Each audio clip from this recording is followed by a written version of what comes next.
Hello and welcome everyone. This video is for CMA final students जो लोग दिसंबर 24 में अपना एग्जाम देने वाले हैं। आप लोग का एग्जाम अब बहुत दूर नहीं है और एक प्रॉपर स्ट्रैटेजी के साथ प्रिपेयर करना जरूरी है सो दैट आप एकदम इफेक्टिव एग्जाम दे सको। आज के इस वीडियो में अपने बात करने वाले हैं regarding your paper number 18 corporate financial reporting, जो कि सपोजिडली आप लोग के पूरे सिलेबस का सबसे टफ पेपर माना जाता है because of the volume of the subject and also because of the level of the question paper जो अभी कुछ टर्म से आ रहा है। तो लास्ट कुछ टर्म से सीएफआर का पेपर एकदम स्टैंडर्ड लेवल का आ रहा है और मार्क्स का अलॉटमेंट भी बहुत इजी नहीं है, 60 प्लस तो बहुत रेयरली ही देखने मिल रहा है।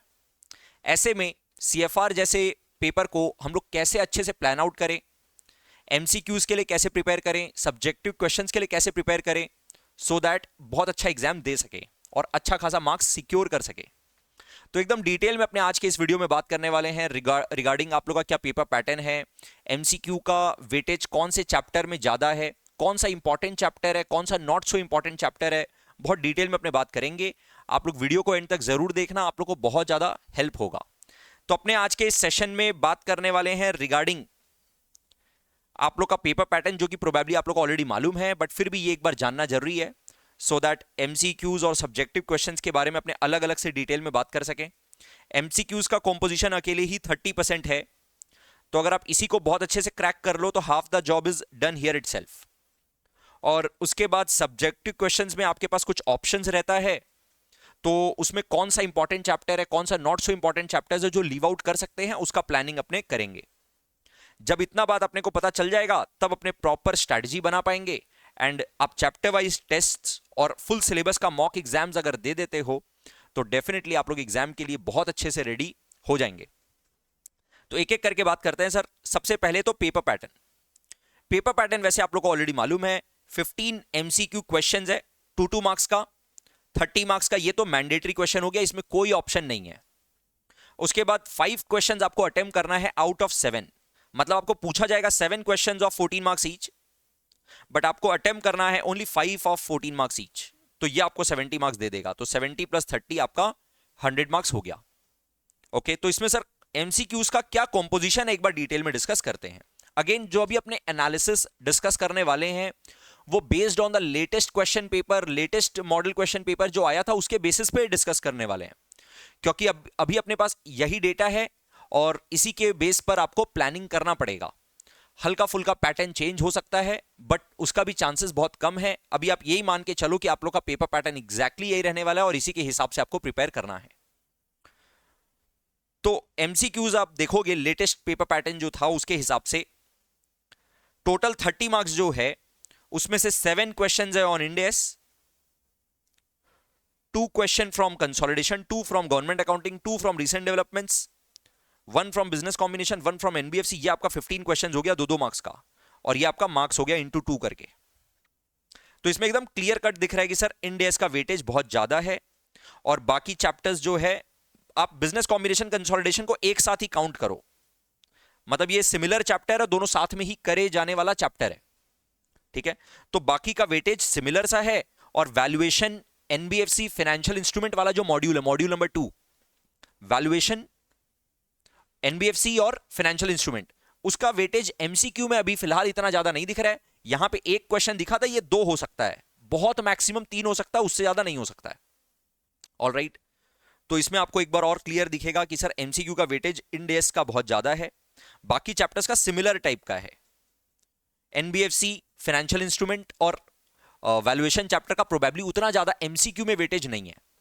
ऑलराइट, उसके बाद सब्जेक्टिव क्वेश्चंस में आ जाओ। सब्जेक्टिव क्वेश्चंस का आप डिस्ट्रीब्यूशन देखोगे तो सब्जेक्टिव क्वेश्चंस में आपको क्वेश्चन नंबर 2 से लेकर के क्वेश्चन नंबर 8 तक ये आपका 7 क्वेश्चंस हुआ, इसमें से आपको 5 अटेम्प्ट करना है। ठीक है, एक बार देखते हैं सर कौन से चैप्टर का क्वेश्चन कौन से क्वेश्चन नंबर में पूछा जा रहा है। तो अब जैसे क्वेश्चन नंबर 2 है जिसका सब पार्ट्स है ए और बी, 7 मार्क्स का, ये तो पूरा इंड एस ही है।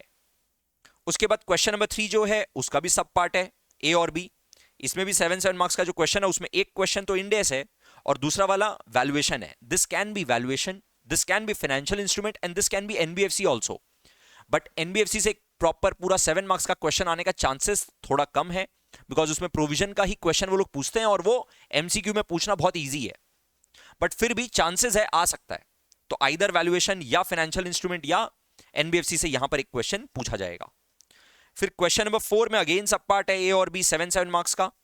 उसमें अगेन यहां पे पहला क्वेश्चन फाइनेंशियल इंस्ट्रूमेंट्स का है, जो कि again it can be financial instrument also, it can B valuation also, it can B NBFC also, that is module 2। यहां पे ये लोग मॉड्यूल 2 का एक क्वेश्चन पूछेंगे।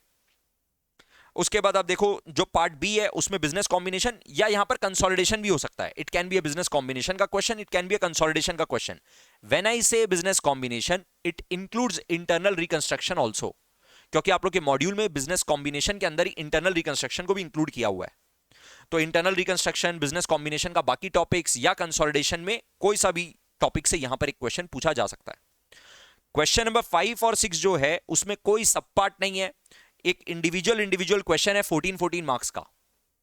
बिजनेस कॉम्बिनेशन का एक सिंगल क्वेश्चन 14 मार्क्स का, कंसोलिडेशन का एक सिंगल क्वेश्चन 14 मार्क्स का। ठीक है। क्वेश्चन नंबर 7 में अगेन सब पार्ट से ए और बी 7 मार्क्स का। ये पूरा रिसेंट डेवलपमेंट से है। इसमें से एक question either value added statement या मार्केट वैल्यू एडेड या इकोनॉमिक वैल्यू एडेड में से आएगा, और दूसरा वाला थ्योरेटिकल क्वेश्चन आएगा। फिर क्वेश्चन नंबर 8 जो है उसमें सब पार्ट्स है, इनफैक्ट इसमें तो 3 सब पार्ट है। उसमें से ए और बी 5 मार्क्स का है गवर्नमेंट अकाउंटिंग, और 4 मार्क्स का एक बिजनेस कॉम्बिनेशन। इसमें ये सर बिजनेस कॉम्बिनेशन की जगह कंसोलिडेशन भी हो सकता है।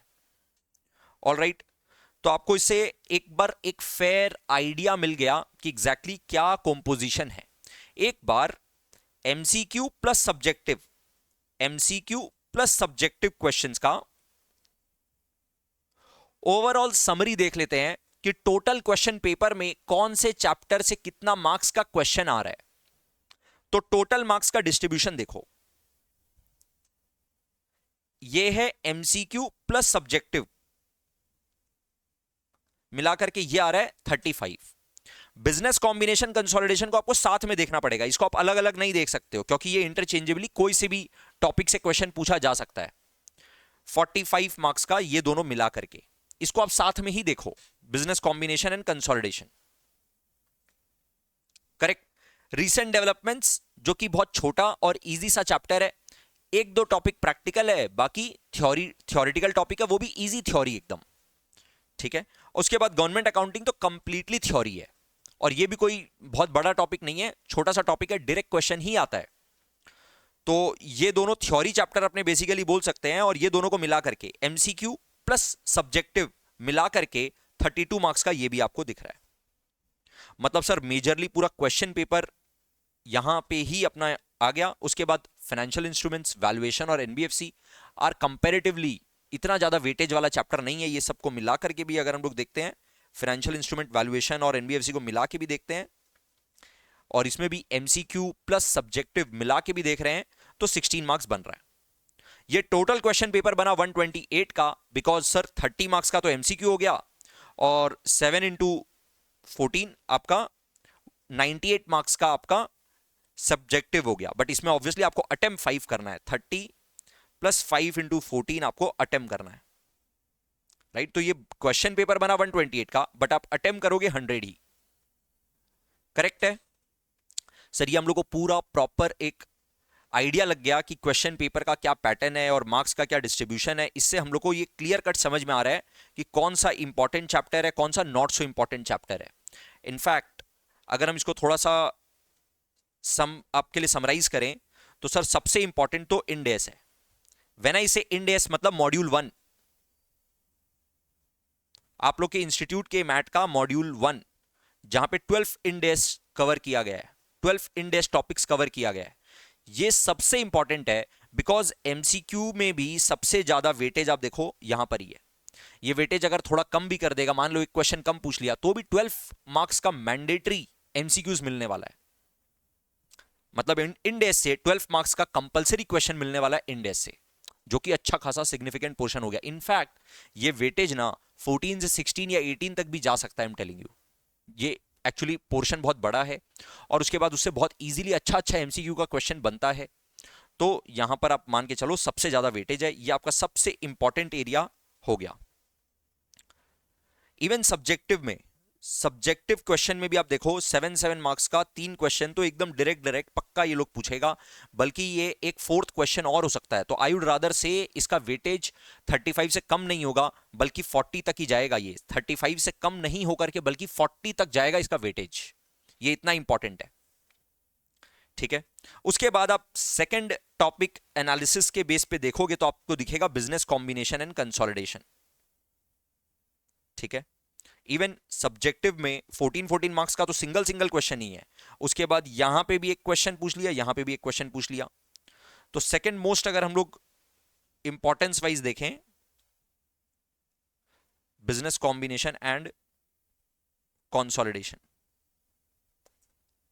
उसके बाद सर ये दोनों टॉपिक को भी साथ में कवर कर रहे हैं, रीसेंट डेवलपमेंट्स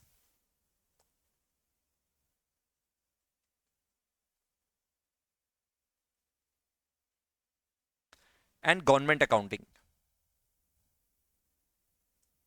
एंड उसके बाद आपका आ जाता है वैल्यूएशन,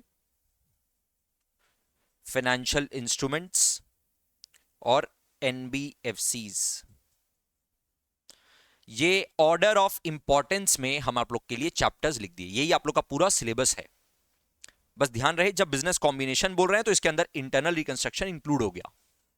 ऑल राइट, तो अब देखो, अब सर हम लोग को प्लान आउट कैसे करना चाहिए, हम लोग का स्ट्रैटेजी क्या होना चाहिए। पहला स्ट्रैटेजी तो आपको यह बात तो समझना पड़ेगा कि इस इंडेक्स को आप लाइटली ले ही नहीं सकते हो। यह आपका सबसे अच्छे से कवरेज होना चाहिए, बिकॉज 35 to 40 मार्क्स तो आपको ये दे देगा।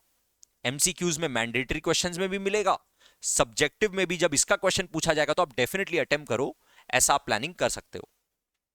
दूसरा सर, अब ये दोनों टॉपिक को अगर आप थोड़ा इक्वल लेंस में देखो तो आपको एक बात समझ में आएगा कि sir business combination and consolidation से मेन जो वेटेज है, बड़ा वेटेज जो है वो 14 मार्क्स का क्वेश्चन के वजह से है, ठीक है। एक 14 मार्क्स का क्वेश्चन बिजनेस कॉम्बिनेशन से आने का एकदम चांसेस है और एक क्वेश्चन कंसोलिडेशन से आने का एकदम चांसेस है, ठीक है। तो ये 14 मार्क्स का क्वेश्चन की वजह से वेटेज बहुत हाई दिख रहा है ये दोनों चैप्टर का। बट ये 14 मार्क्स के क्वेश्चन में कभी कभार, अभी जो लास्ट कुछ क्वेश्चन पेपर्स में जिस लेवल का क्वेश्चन आया है, ऐसा भी देखा गया है कि थोड़ा सा ट्रिकी क्वेश्चन है, थोड़ा लेंदी क्वेश्चन है। इनफैक्ट ऐसा क्वेश्चन है कि जो आपको बहुत अच्छे से, आपका फंडा क्लियर भी है, कॉन्सेप्ट एकदम क्लियर है और आप एकदम जेन्युइनली पूरा अटेम्प्ट कर भी पाओगे, तो भी वो आपका अच्छा खासा टाइम लेगा। मतलब आपको 45-50 मिनट्स तो मिनिमम, बल्कि प्रोबेबली हो सकता है 1 घंटा सिर्फ वो 14 मार्क्स के क्वेश्चन को सॉल्व करने में लग जाए। उस लेवल का क्वेश्चन भी वो लोग एकदम फ्रीक्वेंटली पूछे हैं, राइट। इस बात को जब आप टेक इनटू अकाउंट करते हो तो आपको यह बात समझ में आता है कि let's look for the next best alternative. तो definitely recent developments and government accounting आपको नेक्स्ट बेस्ट ऑल्टरनेटिव मिलेगा, क्योंकि sir recent developments and government accounting comparatively much easier topics है और डायरेक्ट क्वेश्चन ही आता है। इसमें कोई घुमा फिरा के क्वेश्चन पूछेगा ही नहीं। अगर आपको आंसर पता है तो आप फटाफट पूरा लिख दोगे, और नहीं पता है तो आप नहीं लिख पाओगे, अटेम्प्ट ही नहीं कर पाओगे। अगर आप बहुत अच्छे से करके जाओगे तो एक तो सिलेबस इसका, ये दोनों चैप्टर को अगर कंबाइन कर दो तो बहुत बड़ा पोर्शन नहीं है। हाँ, बट ऑब्वियसली आपको थोड़ा एफर्ट्स देना पड़ेगा चीजों को मेमोराइज करने में। थ्योरेटिकल टॉपिक्स है, खास करके गवर्नमेंट अकाउंटिंग के कुछ पॉइंटर्स को आपको मेमोराइज करने के लिए एफर्ट्स थोड़ा देना पड़ेगा, बट वो आपको श्योर शॉर्ट मार्क्स देगा। एक तो ये आपको एमसीक्यू में इजी मार्क्स देगा। क्यों सर? क्योंकि एमसीक्यू भी ये दोनों चैप्टर से ऐसा आता है जिसमें कोई कैलकुलेशन इन्वॉल्व हो ही नहीं सकता है, एकदम डायरेक्ट क्वेश्चन ही होगा। बस क्वेश्चन रीड करो, आंसर पता है तो आप मार्क कर दोगे, नहीं पता तो आप अटेम्प्ट भी नहीं कर पाओगे, राइट। तो इसका मतलब अगर आप ये अच्छे से कवर करते हैं तो एमसीक्यू में कोई टाइम नहीं लगेगा, आप आंसर फटाफट सेलेक्ट करोगे। इवन सब्जेक्टिव क्वेश्चंस में भी 7 मार्क्स का क्वेश्चन पूछेगा, 5 मार्क्स का क्वेश्चन पूछेगा, तो आप बहुत इजीली अटेम्प्ट कर पाओगे। और वो भी डायरेक्ट क्वेश्चन पूछता है तो आपको फुल मार्क्स का कॉन्फिडेंस रहेगा, राइट। तो अपने को अभी जो समझ में आ रहा है सर फिलहाल प्रिलिमिनरी एनालिसिस से कि question point number 1, topic number 1 और ये टॉपिक नंबर 3, अगर आप ये दोनों बहुत अच्छे से कवर कर लेते हैं तो देखते हैं आपका कवरेज कितना हो जाता है। एक बार आप देखो सर, ये दोनों टॉपिक को ही अगर आप खाली कवर करो, इंडेस वाला पोर्शन देखो, रीसेंट डेवलपमेंट्स और गवर्नमेंट अकाउंटिंग देखो, आप टोटल करके देखो कितना हो रहा है। ये दोनों टॉपिक को ही अगर आप कवर कर लो तो this is 32 and this is 35, this is 67 marks. मतलब ये दोनों अगर आप कर लो, इंड एस, रीसेंट डेवलपमेंट्स और गवर्नमेंट अकाउंटिंग, चलो ये 3 टॉपिक हम काउंट करते हैं, तो भी आप 67 मार्क्स जो अभी फिलहाल जो जिस तरह का क्वेश्चन पेपर आया है उसको अगर हम लोग एनालाइज करें तो 67 मार्क्स तो आपका यहां पे कवर हो जाता है। अभी मान लेते हैं कि सर सेम वेटेज क्या पता फॉलो ना हो, आने वाले एग्जाम्स में एकदम प्रॉपर यही वाला पैटर्न फॉलो ना हो, मार्क्स का डिस्ट्रीब्यूशन क्या पता ये वाला फॉलो ना हो, तो भी इसमें बहुत ज्यादा ड्रास्टिक चेंज तो नहीं आएगा, पहला बात।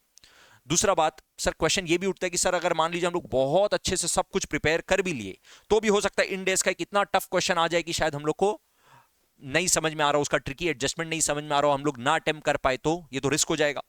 या फिर recent developments, government accounting theoretical topics है, कुछ थ्योरी का कोई पॉइंटर्स हो सकता है एग्जाम हॉल में याद ना आए, एकदम हो सकता है। फिर भी आई कैन अश्योर यू कि अगर आप ये 3 टॉपिक बहुत अच्छे से कर लेंगे, एकदम सुपर कॉन्फिडेंट हो जाएंगे।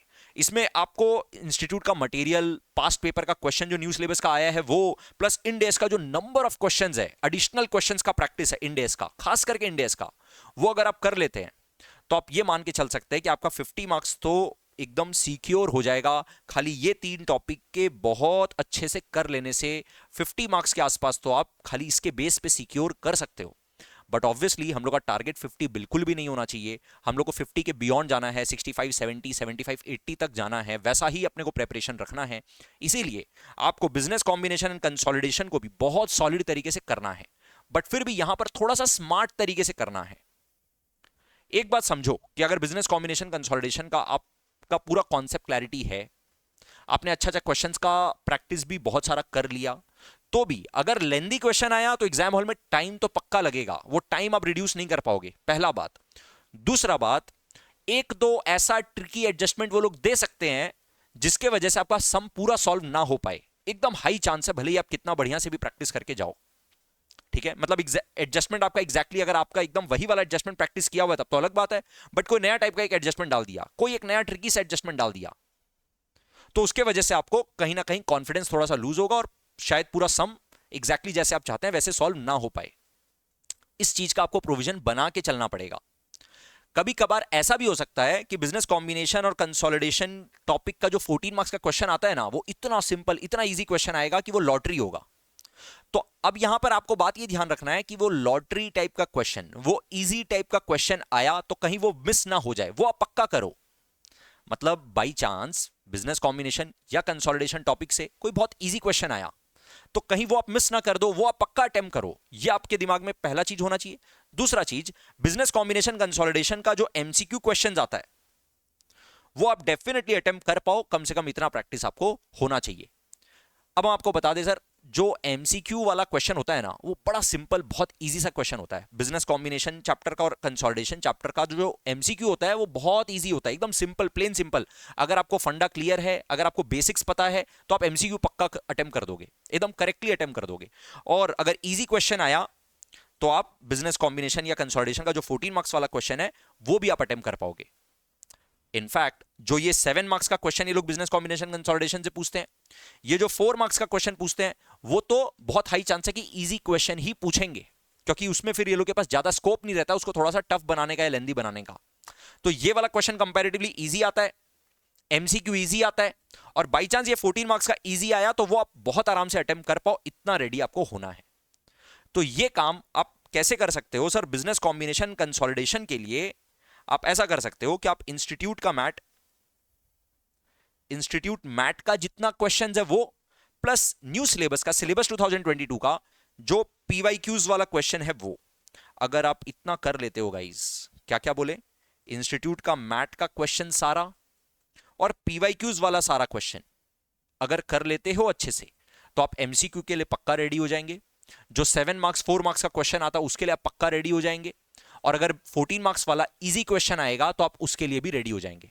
14 मार्क्स वाले में थोड़ा ट्रिकी, थोड़ा टफ क्वेश्चन पूछ दिया, एकदम लेंदी क्वेश्चन टाइप का पूछ दिया, एक दो नया एडजस्टमेंट, ट्रिकी एडजस्टमेंट पूछ दिया, उसमें प्रोबेबली हो सकता है कि आपको थोड़ा सा चैलेंज फेस करना पड़े। वो भी अगर आप करना चाहते हो तो जो एडिशनल क्वेश्चंस है वो भी आप प्रैक्टिस कर लो, बट आपके पास हो सकता है बहुत हाई चांस हो कि टाइम का शॉर्टेज रहे, तो कम से कम उसको इनिशियल स्टेजेस में मत करना, उसको थोड़ा बाद के लिए करना। बाकी प्लानिंग जो है अपना, ये टॉपिक को पहले बहुत स्ट्रांग करना, उसके बाद इसमें इंस्टीट्यूट का मैट और पीवाईक्यूज के थ्रू पहले कंप्लीट कर लेना। इसका भी वैल्यूएशन, फाइनेंशियल इंस्ट्रूमेंट और एनबीएफसीज भी इंस्टीट्यूट का मैट और पीवाईक्यूज वाला पहले काम कर लेना। इतना अगर आप कर लोगे तो आपका थोड़ा टाइम भी सेव होगा, क्योंकि इसमें आपने बहुत ज्यादा टाइम इन्वेस्ट नहीं किया। आपने सिर्फ इंस्टीट्यूट का मैट और न्यू सिलेबस का जो पीवाईक्यूज है, जो कि बहुत लिमिटेड नंबर ऑफ क्वेश्चंस है, आपने वहां तक ही अपने प्रिपरेशन को रेस्ट्रिक्ट किया। Same goes with valuation, financial instruments and NBFC. Institute का मैट कवर किया और पीवाईक्यूज जो न्यू सिलेबस में आया उसको कवर किया। तो यहां पर आपका कंटेंट ऑफ प्रिपरेशन जो है वो लिमिटेड हो गया, तो यहां पर आपका बहुत ज्यादा टाइम सेव होगा। उसके बाद अगर आपके पास टाइम है तो obviously why not go for the additional questions practice of business combination and consolidation also, and for valuation and financial instruments also, right. But आपके पास टाइम शॉर्टेज रहा तो भी आप एक प्लान्ड तरीके से, एक स्ट्रैटेजिक तरीके से अपना प्रिपरेशन कर पाएंगे।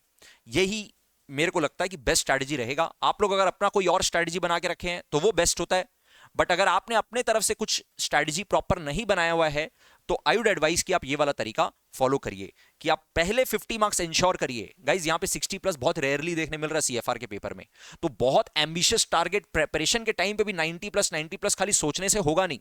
इनफैक्ट लोग अभी जो पास्ट पेपर अभी जो दिए हैं रिसेंटली, स्टूडेंट फीडबैक के बेस पे आपको बता रहे हैं कि वो लोग जब पेपर भी अटेम्प्ट किए, जब प्रिपेयर भी किए, तो इस माइंडसेट से किए कि भाई पहले 50, 55, 60 तक ही सोचो, तब आप देखोगे अल्टीमेटली आप 70 प्लस भी स्कोर कर लोगे।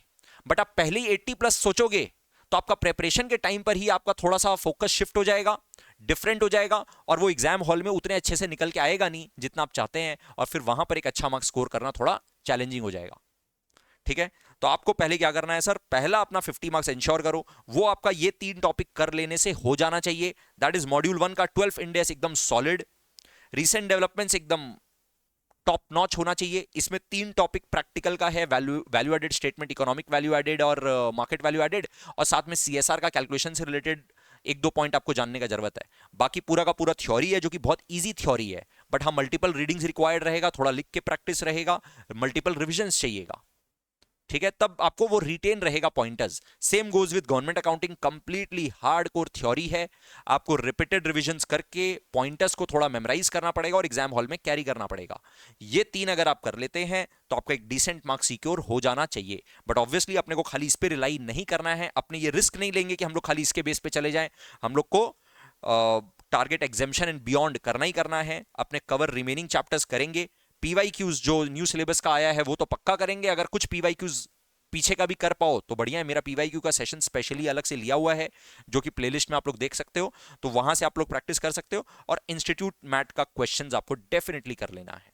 इतना अगर आप कर लोगे तो आप सीएफआर पेपर के लिए एक स्ट्रैटेजिक तरीके से प्रॉपरली रेडी हो जाओगे।